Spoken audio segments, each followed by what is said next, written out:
Hello everyone, welcome back to my YouTube channel Rakshit by Sadia. उम्मीद करती हूँ आप सब लोग ठीक होंगे, खैरियत से होंगे, खुश होंगे, जहाँ भी होंगे अपनी लाइफ को एंजॉय कर रहे होंगे और साथ में मेरे रिएक्शंस को भी एंजॉय कर रहे होंगे। आज इस वीडियो पे हम लोग रिएक्शन करने वाले हैं। वीडियो का टाइटल बहुत ज़बरदस्त होने वाला है। वीडियो को आपने लास्ट तक देखना है, बाकी बातें बाद में करेंगे। पहले मैं आपको वीडियो का टाइटल बता दूँ, biggest robberies in Dubai and Saudi Arabia.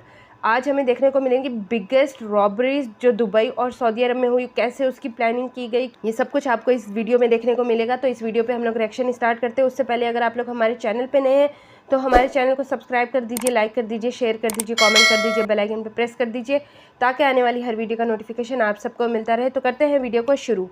आज के इस वीडियो में मैं आपको दुबई और सऊदीया में होने वाली सबसे बड़ी चोरियों के बारे में बताने जा रहा हूँ। तो शुरू करते हैं अपना काउंटडाउन। दोस्तों, अगस्त 1995 में यूएई के दुबई इस्लामिक बैंक में एक अफ्रीकन कस्टमर एंटर हुआ। इसका नाम बबानी सिसिस्को था। इसने रिसेप्शन पर आकर बताया कि ये कार खरीदने के लिए लोन अप्लाई करना चाहता है। स्टाफ ने इसे मैनेजर के रूम में भेज दिया और इसने मैनेजर, जिसका नाम अयूब था, इसे सारी बात बताकर लोन देने के लिए राजी कर लिया। वेल, बैंक के अंदर तो एक दिन में दर्जनों लोग लोन लेने के लिए आते हैं, इसलिए बैंक मैनेजर के लिए ये कोई नई बात नहीं थी। लेकिन ये शख्स आगे जो करने वाला था, इसका किसी को वहम गुमान भी नहीं था। सिसिस्को ने मैनेजर अयूब के साथ काफी देर गपशप लगाई और जब वहाँ से निकलने लगा तो इसने अयूब को अपने घर पर डिनर की दावत दे दी। इसका बिहेवियर इतना इम्प्रेसिव था कि अयूब इसे ना ही नहीं कर सका और इसके घर डिनर पर चला गया। जब ये लोग खाना खा रहे थे तो सिसिस्को ने अयूब को बताया कि इसके पास एक ऐसा जादू है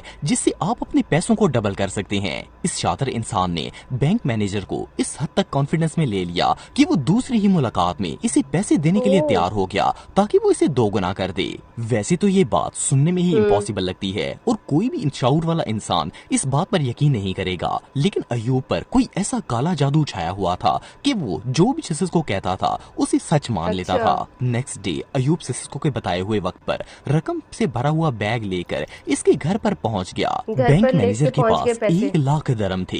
आप बिलीव नहीं करेंगे कि सिसिस्को ने वाकई में अपनी जादू की ताकत से इस रकम को डबल कर दिया और 2 लाख दरम बना दिए। इसके बाद सिसिस्को और वो बैंक मैनेजर दोनों बहुत ही अच्छे दोस्त बन गए और अयूब ने सिसिस्को से करोड़ों दरम डबल करवाने शुरू कर दिए। इवन इन्होंने अपने बैंक में सिसिस्को के लिए एक स्पेशल अकाउंट बना लिया जिसके अंदर वो बैंक का अपना पैसा ट्रांसफर करते और वो डबल करके इन्हें वापस कर देता। वेल, अयूब बैंक के पैसे बैंक में वापस रख देता और जादू के जरिए आने वाली रकम को खुद रख लेता था। कुछ अरसे ये सिलसिला चलता रहा, लेकिन फिर अचानक वो हुआ जो नहीं होना चाहिए था। सिसिस्को ने अयूब से कहा कि वो किसी काम के लिए मुल्क से बाहर जा रहा है, लेकिन वो इसके अकाउंट में पैसे ट्रांसफर करते रहें। जैसे ही वो वापस आएगा वो इस सारी रकम को डबल कर देगा। सिसिस्को ने इस बैंक मैनेजर पर ऐसे काबू पा लिया था कि इसका उससे राब्ता भी नहीं था। फिर भी बैंक मैनेजर मुसलसल इसके अकाउंट में पैसे भेजता ही रहता था। यहाँ तक कि इन्होंने बैंक के फंड से 242 मिलियन डॉलर की ह्यूज अमाउंट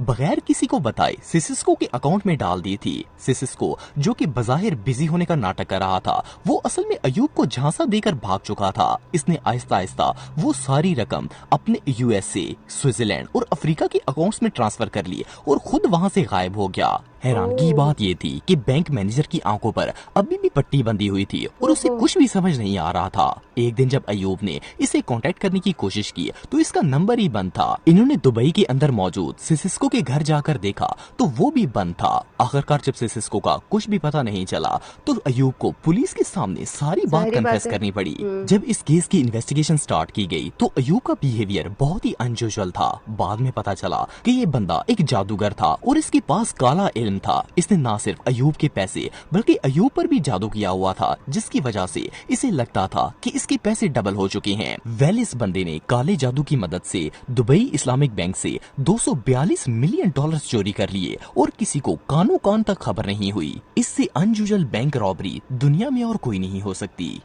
दोस्तों, 1989 में सऊदी अरब के अंदर एक प्रिंस रहते थे जिनका नाम फैसल बिन फहद था। फैसल बिन फहद सऊदी किंग के बेटे थे और वो रियाज में रहते थे। हर शहजादे की तरह शहजादा फैसल के पास भी अरबों रुपए की मालियत के डायमंड्स और दूसरी ज्वेलरीज मौजूद थी। इनके महल में एक नौकर काम करता था जिसका नाम कराई तेकामोंग था। टेकमों को खास तौर पर सऊदी प्रिंस की खिदमत और देखभाल का काम दिया गया था। इसका ताल्लुक थाईलैंड से था और ये शहजादे के कपड़ों से लेकर खाने पीने और सैर व तफरी हर चीज को मैनेज करता था। ये शख्स 10 साल से इस महल में काम कर रहा था, इसीलिए इसे महल की छोटी से छोटी चीज का भी पता होता था। अक्टूबर 1989 में रॉयल फैमिली ने वेकेशंस पर यूरोप जाने का प्लान बनाया, जिसमें शहजादे फैसल भी शामिल थे। जब ये लोग ट्रिप पर निकल गए तो इस नौकर के दिल में लालच पैदा हो गया। इसने सोचा कि क्यों न वो रॉयल फैमिली के कीमती जेवरात चोरी कर ले और अपनी बाकी जिंदगी थाईलैंड में सुकून से गुजारेगा। सो इसने चोरी करने का पूरा प्लान बनाया। ये सफाई करने के बहाने बारी बारी महल के सारे कमरों में गया और अलमारी से सोना, चांदी और कीमती जेवरात उठाकर वैक्यूम क्लीनर के ट्रैश बास्केट में डाल दिए। इसके बाद ये गार्ड से ये कहकर वैक्यूम को लेकर बाहर चला गया कि वैक्यूम खराब हो चुकी है और वो इसे फेंकने वाला है। इसकी मदद से ये जेवरात को महल से बाहर ले जाने में कामयाब हो गया। इसके बाद ये सीधा सऊदीया की एक कार्गो कंपनी में गया और करोड़ों रुपए की ज्वेलरी से भरी हुई इस वैक्यूम के साथ कुछ और सामान मिलाकर ये सामान थाईलैंड में कार्गो भेज दिया। जब तक टेकामोंग का सामान थाईलैंड पहुंचा, वो खुद भी छुट्टी का बहाना बनाकर अपने मुल्क छुट्टी लेने के लिए आ गया और कार्गो रिसीव कर लिया। अब टेकामोंग के लिए सबसे बड़ा मसला ये जेवरात बेचने का था, क्योंकि इन्हें देखकर साफ पता चलता था कि ये किसी रॉयल फैमिली के हैं। खैर, इसने जैसे तैसे करके ये सारा जेवर बेच दिया। आप बिलीव नहीं करेंगे कि इस शातिर शख्स ने रॉयल फैमिली का 90 किलो से भी ज्यादा सोना चोरी कर लिया और किसी को कानो कान खबर नहीं हुई और ये मक्खन की तरह उस मुल्क से बाहर भी निकल आया। आपको जानकर हैरानगी होगी कि इस वाकये के बाद पिछले 35 सालों से सऊदीया की गवर्नमेंट थाईलैंड की गवर्नमेंट से नाराज है, क्योंकि इन जेवरात को थाईलैंड के अंदर कोई भी रिकवर नहीं कर सका और आज भी सऊदीया की गवर्नमेंट थाईलैंड को नापसंद करती है।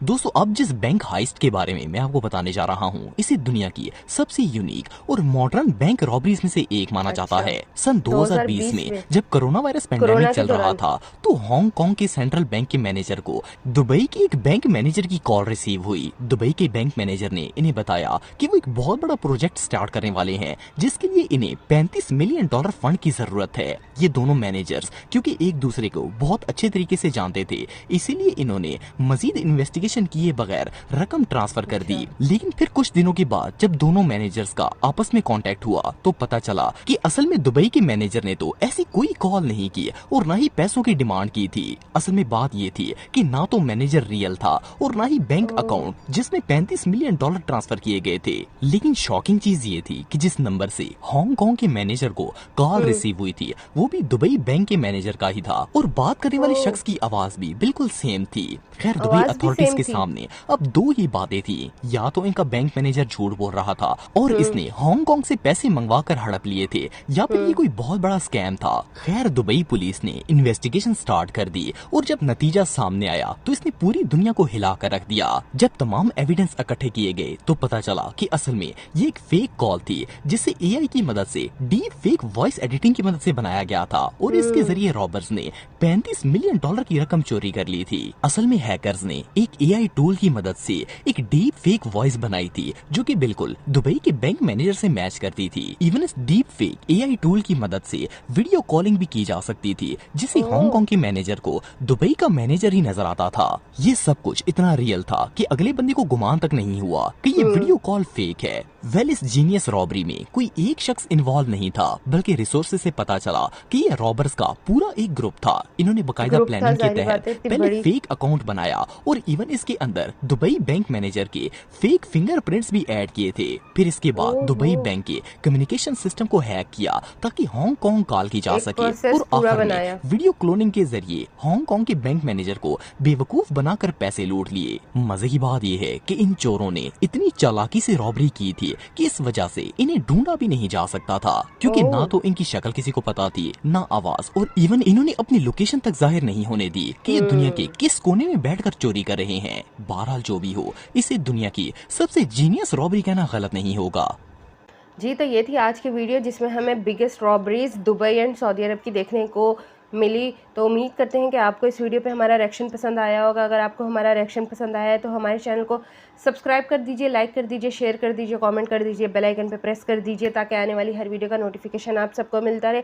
हमारे चैनल पे जाइए, और भी बहुत मज़े की वीडियोस मौजूद है, जाइए उनको भी देखिए और इन्जॉय कीजिए। और हमारे चैनल को याद से सब्सक्राइब कर दे, लाइक कर दे, शेयर कर दे, कमेंट कर दे। आपसे मुलाकात होती है नेक्स्ट वीडियो नेक्स्ट रिएक्शन के साथ। अपना बहुत ज़्यादा ख्याल रखिएगा, दुआ में याद रखिएगा। Bye bye, take care.